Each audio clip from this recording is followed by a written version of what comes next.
और मंगलाचरण के बाद यहीं से श्रीमद् भागवत महापुराण की पावन कथा प्रारंभ होती। सुखदेव भगवान कहते हैं, राजन आत्मावासमिदं सर्वं यत् किंच जगत्यां जगत् तेन त्यक्तेन भुञ्जीथा मा गृधा कस्य सिद्धनम्। सुखदेव भगवान कहने लगे, राजन इदम जगत सर्वम, ये सारा संसार जो तुम देख रहे हो, ये सारा संसार आत्मावासमिदं, यह सब इस आत्मा में ही ओतप्रोत है। आत्मा के अलावा और कुछ भी नहीं है। और इसी श्लोक को श्रीमद् भागवत महापुराण में ऐसा वर्णन किया है सुखदेव भगवान ने, और उपनिषदों में इसी श्लोक को ईशोपनिषद में कहा गया, ईशावासमिदं सर्वम यत्किंच जगत्याम जगत, ये सारा संसार उस परम पिता परमात्मा से परिपूर्ण है। और सुखदेव भगवान कहते हैं, ये आत्मा से परिपूर्ण है। बात दोनों की एक ही है। कहते हैं, तेन तिक्तेन भुञ्जीथा, जब कोई दूसरा है ही नहीं, जब कोई दूसरा है ही नहीं, तो किससे राग और किससे द्वेष? हम कहाँ फंसते हैं? हम फंसते इसमें हैं, क्या कहा कि मैं और मोर तोरते माया, ये मेरा है, ये तुम्हारा है, ये मेरा है, ये तुम्हारा है, यही बंधन का कारण है। मैं और मोर तोरते माया, जय बस कीन्हे जीव निकाया, इसी में ये जीव फंस जाता है। मैं मेरी में और तू तेरी में, ये मेरा है, ये तेरा है, ये मेरा है, वो तेरा है। अभी हमारे भैया के निर्दोष बाबू कल आप लोगों को सुना रहे थे ना, जब महाभारत का युद्ध हुआ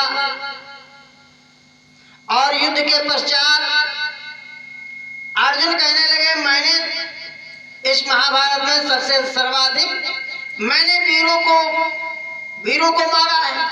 भीम कहने लगे, मैंने बहुत बड़े योद्धाओं को मैंने तुमसे ज्यादा मारा है। दोनों आपस में लड़ने लगे। तो कहा, भाई बीच वाले के पास चलते हैं जो हमारी मध्यस्थता कर सके। मध्यस्थता वो करेगा ना जिसने युद्ध को देखा हो। तो बर्बरीक के पास में गए और बर्बरीक ने कहा,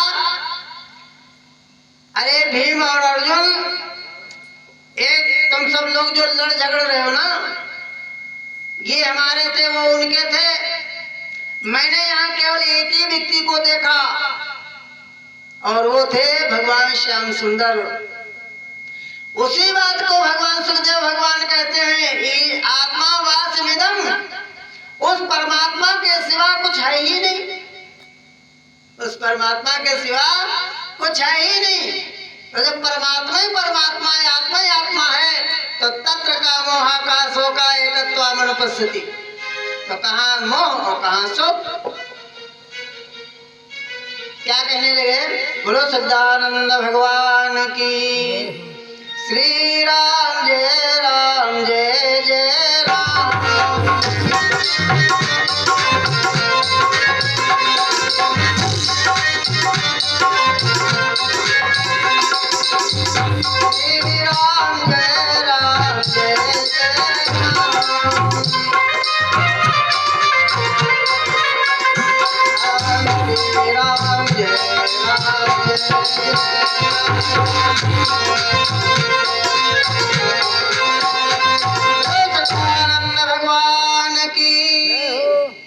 तो सुखदेव भगवान कहने लगे, राजन धर्मेंद्र बाबू सुनना, सुखदेव भगवान कहने लगे, राजन उस परमात्मा को जानने के दो तरीके हैं। उस परमात्मा को जानने के दो तरीके हैं। एक है विवर्तवाद और एक है परिणामवाद। ये विवर्तवाद परिणामवाद क्या है? तो सुखदेव भगवान राजा ने पूछा, प्रभु हम नहीं जानते विवर्तवाद क्या है और परिणामवाद क्या है। तो सुखदेव भगवान कहने लगे, राजन उस परमात्मा को जानने के लिए इन मार्गों का अनुसरण किया जाता है। जैसे हम बच्चे को पढ़ाते हैं ना, तो हम कहते हैं बेटा का से कबूतर, खा से खरगोश, गा से गमला, घा से घड़ी। तो का जो है वो छोटा है, अब कबूतर है बड़ा, तब कबूतर को देख करके हम काका बोध कराते हैं। ठीक इसी प्रकार से सुखदेव भगवान कह लेंगे, राजन असत से सद का बोध होता है। कैसे? कहा देखो, जैसे हमने गाय या भैंस लगाई, दूध हुआ। अब दूध हुआ ना, दूध में थोड़ा सा हमने मट्ठा डाला, दही डाला, और दही डालकर रख दिया। कुछ देर के बाद, घंटे 2 घंटे 4 घंटे के बाद वो दूध दही में परिणित हो जाता है। अब दही को भैया दूध नहीं कहेंगे, अब उसको दही कहा जाएगा, है वास्तव में दूध। थोड़ी देर के बाद माताओं ने क्या किया, उस दही को भिगोया, मथा, और मथ करके नैनो अलग निकाल दी, मट्ठा अलग हो गया। मूल में क्या है? मूल में है दूध, लेकिन अब उसे दूध नहीं कहा जाता, अब उसे नैनो, नवनीत या नवनीत और मट्ठा कहा जाएगा।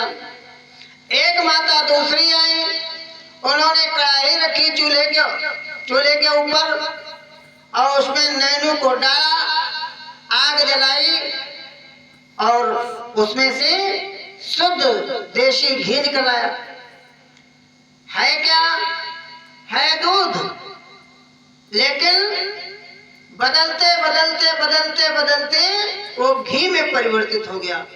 ठीक इसी प्रकार से वह परम पिता परमात्मा सत स्वरूप है, लेकिन वही सत स्वरूप परमात्मा परिणामवाद से इसी प्रकार से बदलते बदलते बदलते ये सारा संसार बन जाता है। बोलो वृंदावन बिहारी लाल की। दूसरा कहने लगे, राजन और दूसरा तरीका विवर्तवाद परमात्मा को जानने का। परमात्मा को जानने का दूसरा तरीका है विवर्तवाद। विवर्तवाद क्या है? विवर्तवाद ये है कि आप अपने घर के बाहर बैठे हुए रस्सी बट रहे थे, थोड़ी सी मूंज लिया, कूटा पीटा और रस्सी बटने लगे। रस्सी बटते बटते बटते बटते कोई कार्य आ गया और आपने रस्सी वहीं छोड़ दी और कार्य करने के लिए चले गए। कुछ समय के बाद में जब आप लौट करके आए तब रात्रि हो चुकी थी, और आपके घर में कोई आया मेहमान उस समय आया जिस समय सायंकाल का समय था। देखो, दिन में वस्तु जैसे दिन होता ना, तो दिन में तो हर वस्तु दिखाई पड़ती है, रस्सी है, गाय है, भैंस है, सब चीज दिखाई पड़ती है। तो जब दिखाई पड़ती है, प्रकाश में कभी भी भ्रांति नहीं होती, और अंधकार में भी कभी भ्रांति नहीं होती। जैसे घोर अंधकार हो तो कोई वस्तु दिखाई जब नहीं पड़ रही है तो ये कैसे आपको लगेगा कि ये वस्तु दूसरी है, क्योंकि दिखाई नहीं पड़ रही। लेकिन भ्रांति कब होती है? भ्रांति होती है जब थोड़ा थोड़ा प्रकाश और थोड़ा थोड़ा अंधकार हो, कुबेरी बेरा, जिसको गोधूली बेरा कहते हैं। आपके घर में कोई मेहमान गोधूली बेरा में आया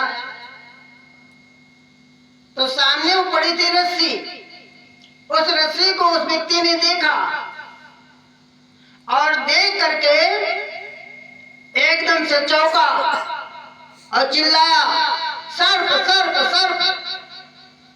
और जैसे सर्प सर्प किया वैसे भी शरीर में रोमांच हो गया, वाणी प्रस्फुटित हुई, शरीर रोमांचित हो गया, थर थर कांपने लगा। ऐसा सारी क्रियाएं होती हैं, होती कि नहीं होती? जबकि है रस्सी, है रस्सी, लेकिन रस्सी सर्प बन गई, और जहां सर्प बनी तहां ये सारी क्रियाएं होने लगी। अच्छा, अब लोगों ने उसकी आवाज को सुना, और लोग आए घर के परिवार के, और कहने लगे भैया ये सर्प नहीं है, सर्प नहीं है, रस्सी है, रस्सी, रस्सी है, रस्सी। तो जिस व्यक्ति ने रस्सी को सर्प बनते हुए देखा है वो मानेगा ये रस्सी है, क्योंकि उसकी दृष्टि में रस्सी सर्प बनी हुई है। वो कभी मान ही नहीं सकता ये रस्सी सर्प है, ये सर्प नहीं रस्सी है।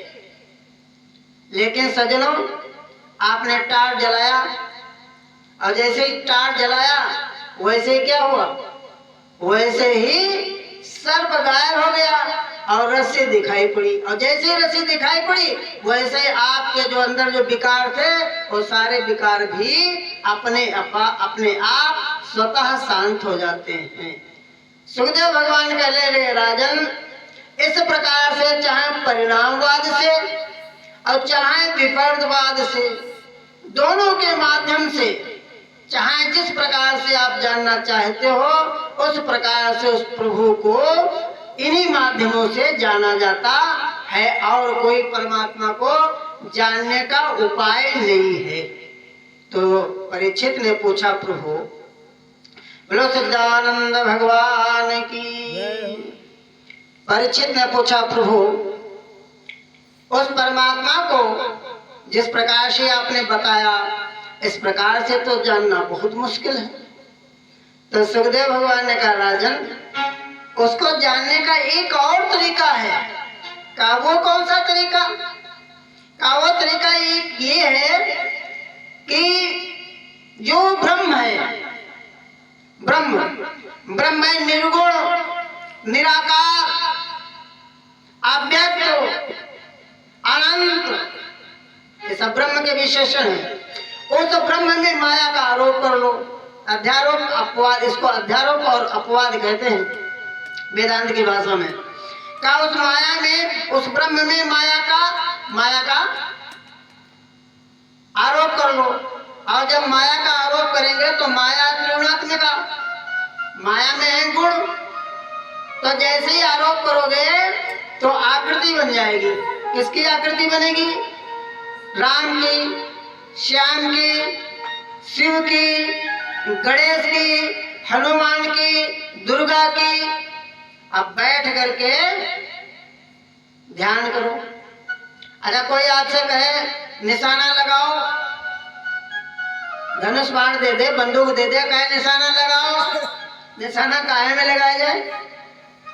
जब कोई लक्ष्य नहीं है भैया, निशाना काहे में लगेगा? ऐसे ही जैसे लोग कहते हैं मन को रोको, तो मन ऐसी वस्तु नहीं मन रुक जाए। गंगा की धारा को रोका जा सकता है, लेकिन मन को आज तक कोई रोक ही नहीं पाया। कोई ऐसा व्यक्ति नहीं पैदा हुआ इस संसार में जिसने मन को रोका हो।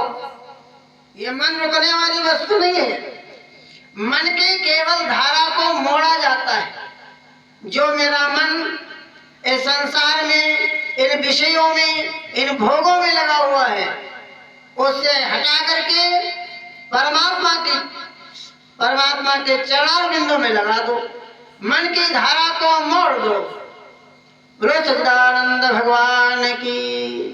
तो सुखदेव भगवान कहते हैं, राजन इस प्रकार से वह परमपिता परमात्मा को आकृति में आधारित कर लो, आकृति में आधारित कर लो। आकृति जब बन जाएगी तो मन लगेगा। तो सुखदेव भगवान क्या कहते हैं, राजन सबसे पहले मनुष्य को क्या करना चाहिए बताया? गेयम गीता नाम सहस्रम ध्येयम श्रीपति रूपम जसम्।